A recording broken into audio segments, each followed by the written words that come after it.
Classical theory അല്ലെങ്കിൽ classical അപ്രോച്ചിൽ scientific management നമ്മൾ കഴിഞ്ഞ ദിവസം കണ്ടത്. അടുത്തത് അഡ്മിനിസ്ട്രേറ്റീവ് മാനേജ്മെൻറ്റ് തിയറി ആണ് പറയുന്നത്. അഡ്മിനിസ്ട്രേറ്റീവ് മാനേജ്മെൻറ്റ് തിയറിനെ മാനേജ്മെൻറ്റ് പ്രോസസ് തിയറി എന്നും പറയും. ഈ തിയറി ഹെൻറി ഫയോളിൻ്റെയാണ്. ഹെൻറി ഫയോളാണ് തിയറി ഡെവലപ്പ് ചെയ്തിരിക്കുന്നത്. 14 പ്രിൻസിപ്പിൾസ് ഓഫ് മാനേജ്മെൻറ്റും ഹെൻറി ഫയോളിൻ്റെയാണ്. അതും അഡ്മിനിസ്ട്രേറ്റീവ് മാനേജ് തിയറിയുടെ ഭാഗമാണ്.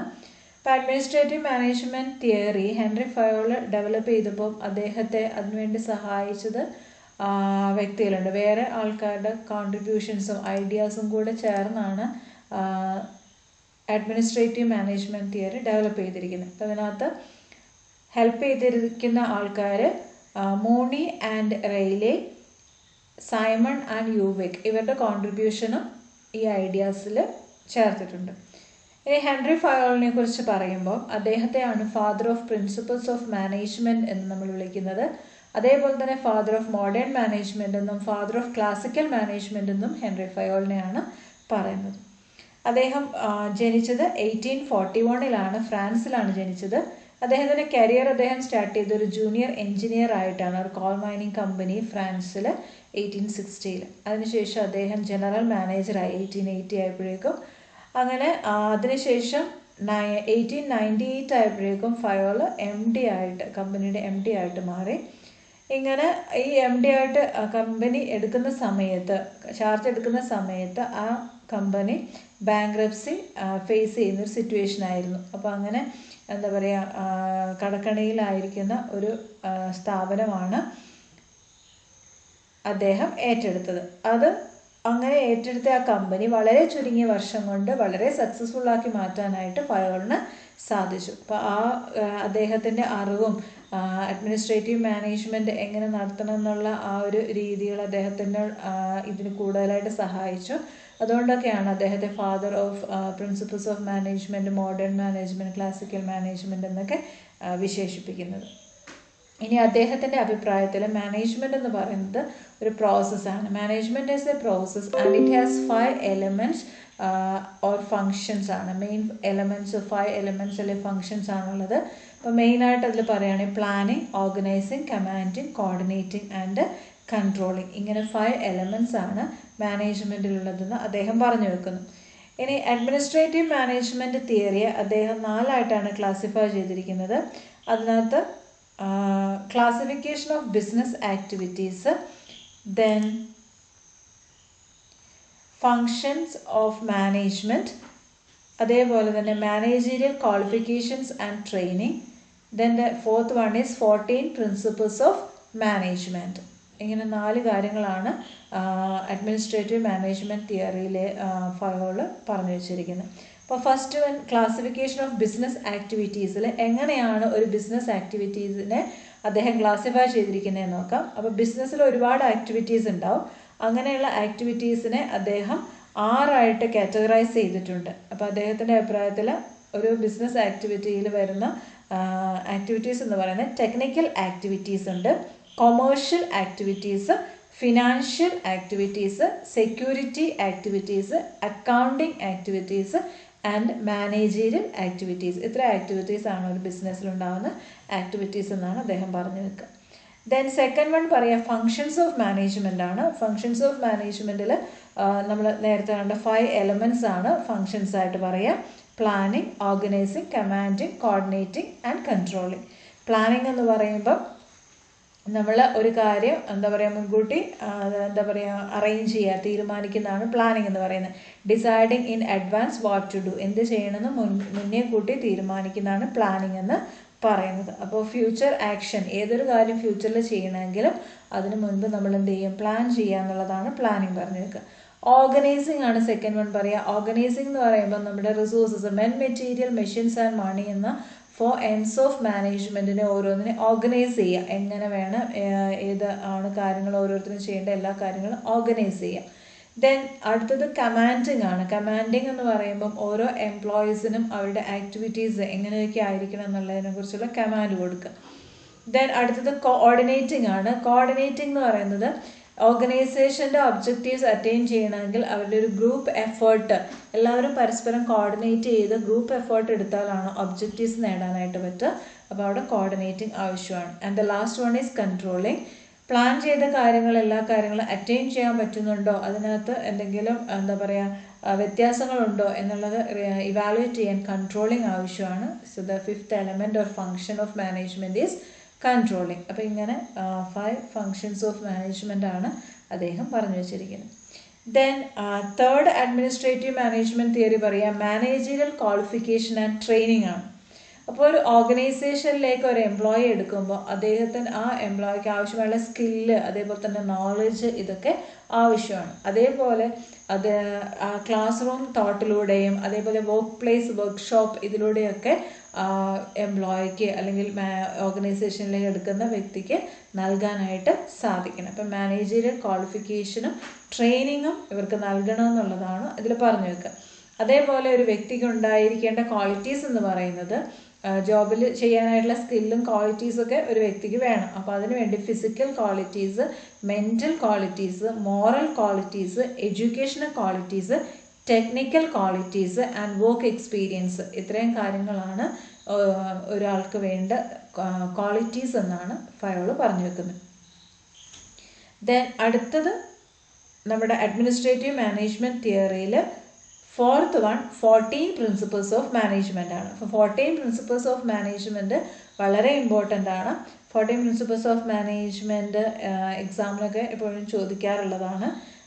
അപ്പോൾ അത് വളരെ സിമ്പിളുമാണ്, എന്നാൽ വളരെ ഇമ്പോർട്ടൻറ്റും ആയിട്ടുള്ള 14 പ്രിൻസിപ്പിൾസ് ആണ് അഡ്മിനിസ്ട്രേറ്റീവ് മാനേജ്മെൻറ്റ് തിയറിയിലെ 4ാമത്തെ പോയിന്റ് പറയുന്നത്. അതിൽ ഓരോ പ്രിൻസിപ്പിൾസ് എന്താണെന്ന് നോക്കാം. First one is division of work ആണ്. ഡിവിഷൻ ഓഫ് വർക്ക് എന്ന് പറഞ്ഞാൽ നമ്മുടെ ഓർഗനൈസേഷനിലുള്ള എല്ലാ വർക്കുകളും അത് ഓരോ വർക്കും ഓരോ ഇൻഡിവിജ്വലിനെ ഏൽപ്പിക്കുക. അതാണ് ഡിവിഷൻ ഓഫ് വർക്ക് എന്ന് പറയുന്നത്. അപ്പോൾ അതിനകത്ത് സ്പെഷ്യലൈസേഷൻ ഉണ്ടാകും. ഒരു ജോലി ചെയ്യാൻ ഏറ്റവും ആപ്റ്റായിട്ടുള്ള വ്യക്തി, അതിന് ക്വാളിഫൈഡ് ആയിട്ടുള്ള വ്യക്തി ഏതാണോ അയാളെ കണ്ടെത്തി അയാളെ ആ വർക്ക് ഏൽപ്പിക്കുക. അപ്പോൾ ഓരോ ഓർഗനൈസേഷനിലെ മുഴുവൻ വർക്ക് നമ്മൾ ഡിവൈഡ് ചെയ്ത് ഓരോന്നിലും സ്പെഷ്യലൈസ് ചെയ്തിട്ടുള്ള ആൾക്കാരെ അത് ഏൽപ്പിക്കുക. അപ്പോൾ ഏറ്റവും നന്നായിട്ട് അയാൾക്ക് ആ വർക്ക് പെർഫോം ചെയ്യാനായിട്ട് സാധിക്കും. അങ്ങനെ അയാൾ ആ വർക്കിൽ എക്സ്പേർട്ട് ആവും. അതാണ് ഡിവിഷൻ ഓഫ് വർക്ക് എന്ന് പറയുന്നത്. അപ്പോൾ ഒരാൾ പഠിച്ച അതിനനുസരിച്ചുള്ള ജോലി ആ പഠിച്ച ആൾക്കത് നൽകുക. അപ്പോൾ ഡിവിഷൻ ഓഫ് വർക്ക്. രണ്ടാമത്തെ അതോറിറ്റി ആൻഡ് റെസ്പോൺസിബിലിറ്റി ആണ്. അതോറിറ്റി ആൻഡ് റെസ്പോൺസിബിലിറ്റി പറയുമ്പം ഒരു വ്യക്തിക്ക് ഒരു ജോബ് പെർഫോം ചെയ്യാൻ കൊടുക്കുന്ന സമയത്ത് അതിന് ചെയ്യാൻ ആവശ്യമുള്ള അതോറിറ്റിയും കൊടുക്കണം. ആ ഡ്യൂട്ടി പെർഫോം ചെയ്യാനായിട്ടുള്ള അതോറിറ്റിയും കൊടുക്കണം. അപ്പോൾ അതോറിറ്റിയുടെ കൂടെ അയാൾക്കത് ചെയ്യാനുള്ള റെസ്പോൺസിബിലിറ്റി ഉണ്ട്. അപ്പോൾ അതോറിറ്റിയും റെസ്പോൺസിബിലിറ്റിയും ഒന്നിച്ച് ഒരു വ്യക്തിക്ക് ഉണ്ടാകണമെന്നുള്ളതാണ്. Authority without responsibility leads to irresponsible behaviour ആണ്. അതോറിറ്റി ഉണ്ട് പക്ഷേ റെസ്പോൺസിബിലിറ്റി ഇല്ലെങ്കിൽ അയാൾ ഇറസ്പോൺസിബിൾ ആയിട്ട് മാറും. അതേസമയം റെസ്പോൺസിബിലിറ്റി കൊടുത്തിട്ടുണ്ട്, അതോറിറ്റി കൊടുത്തിട്ടില്ല എങ്കിൽ അയാൾ വർക്കർ ഇൻഎഫക്റ്റീവായിട്ട് മാറും. അതുകൊണ്ട് തന്നെ അതോറിറ്റിയും റെസ്പോൺസിബിലിറ്റിയും must go hand in hand ആണ്, രണ്ടും ഒരുമിച്ച് പോകേണ്ടതാണ്. ദെൻ തേർഡ് വൺ ഡിസിപ്ലിൻ ആണ് പറയുന്നത്. ഒരു ഓർഗനൈസേഷനിൽ ഡിസിപ്ലിൻ എപ്പോഴും ഉണ്ടായിരിക്കണം. ഇപ്പോൾ ഒബീഡിയൻ്റ് ആയിരിക്കണം എല്ലാവരും, സെൽഫ് റെസ്പെക്റ്റും മ്യൂച്വൽ റെസ്പെക്റ്റും ഉണ്ടായിരിക്കണം, സുപ്പീരിയേഴ്സിനോട് റെസ്പെക്റ്റ് ഉണ്ടായിരിക്കണം. അതേപോലെ തന്നെ റൂൾസും റെഗുലേഷൻസും ഒക്കെ എല്ലാവരും അംഗീകരിക്കുകയും അത് പാലിക്കുകയും വേണം. ഇത് ഒരു ഓർഗനൈസേഷൻ്റെ ബെറ്റർ റണ്ണിങ്ങിന്, സ്മൂത്ത് റണ്ണിങ്ങിന് ഇതെല്ലാം ആവശ്യമാണ്. അപ്പോൾ ഡിസിപ്ലിൻഡ് ആയിരിക്കണം ഒരു ഓർഗനൈസേഷൻ. അടുത്തത് യൂണിറ്റി ഓഫ് കമാൻഡ് ആണ് പറയുന്നത്. യൂണിറ്റി ഓഫ് കമാൻഡ് എന്ന് പറയുമ്പോൾ ഒരു എംപ്ലോയിക്ക് എപ്പോഴും ഇൻസ്ട്രക്ഷൻ ഒരു വ്യക്തിയിൽ നിന്ന് വേണം ലഭിക്കാനായിട്ട്. വൺ സുപ്പീരിയർ ആയിരിക്കണം ഒരു എംപ്ലോയിക്ക് ഉണ്ടാവേണ്ടത്. പലരിൽ നിന്ന് ഓർഡർ ലഭിച്ചു കഴിഞ്ഞാൽ അയാൾക്ക് വർക്ക് ചെയ്യാനായിട്ട് സാധിക്കില്ല. അപ്പോൾ അതുകൊണ്ട് തന്നെ ഒരു സുപ്പീരിയറിൽ നിന്ന് ഇൻസ്ട്രക്ഷൻസ് ലഭിക്കുവാണെങ്കിൽ അതിനനുസരിച്ച് സബോർഡിനേറ്റിന് പെർഫോം ചെയ്യാനായിട്ട് സാധിക്കും. അപ്പോൾ അതുകൊണ്ട് യൂണിറ്റി ഓഫ് കമാൻഡ് ഒരു വ്യക്തിക്ക് ഒരു വ്യക്തിയിൽ നിന്ന്, ഒരു സുപ്പീരിയറിൽ നിന്നായിരിക്കണം എപ്പോഴും കമാൻഡ് അല്ലെങ്കിൽ ഓർഡർ അല്ലെങ്കിൽ ഇൻസ്ട്രക്ഷൻ ലഭിക്കേണ്ടത്. അടുത്തത് യൂണിറ്റി ഓഫ് ഡയറക്ഷൻ ആണ് പറഞ്ഞു വെക്കുക. യൂണിറ്റി ഓഫ് ഡയറക്ഷൻ എന്ന് പറയുമ്പോൾ ഒരു ഓർഗനൈസേഷൻ്റെ ഒബ്ജക്റ്റീവ് എന്താണോ അതിലേക്ക് എല്ലാവരുടെയും എഫേർട്ടിനെ ഡയറക്റ്റ് ചെയ്യുക എന്നുള്ളതാണ് യൂണിറ്റി ഓഫ് ഡയറക്ഷൻ. അപ്പോൾ ആ ഒബ്ജക്റ്റീവ് നേടിയെടുക്കാനുള്ള ഉത്തരവാദിത്വം ഒരു സുപ്പീരിയറിലാണെങ്കിൽ ആ സുപ്പീരിയർ അല്ലെങ്കിൽ മാനേജർ എല്ലാവരുടെയും എഫേർട്ട് ആ ഒരു ഒബ്ജക്റ്റീവിലേക്കായിരിക്കും ഡയറക്റ്റ് ചെയ്യുക.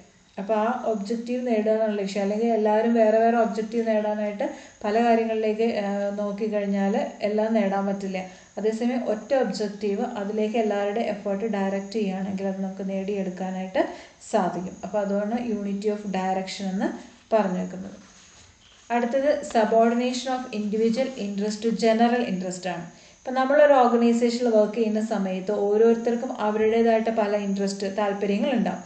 അതേസമയം ഓർഗനൈസേഷൻ്റെതായിട്ടുള്ള ഇൻട്രസ്റ്റ് ഉണ്ടാവും. അപ്പം നമ്മുടെ ഓരോരുത്തരുടെ ഇൻട്രസ്റ്റ്, അവിടുത്തെ എംപ്ലോയീസിന് ഓരോരുത്തർക്കും ഡിഫറെൻറ്റ് ഇൻട്രസ്റ്റ് ആണ്. അത് ഓരോന്നും സാധിച്ചുകൊണ്ടിരുന്നാൽ ഓർഗനൈസേഷൻ ഒബ്ജക്റ്റീവ് നേടിയെടുക്കാനായിട്ട് പറ്റില്ല.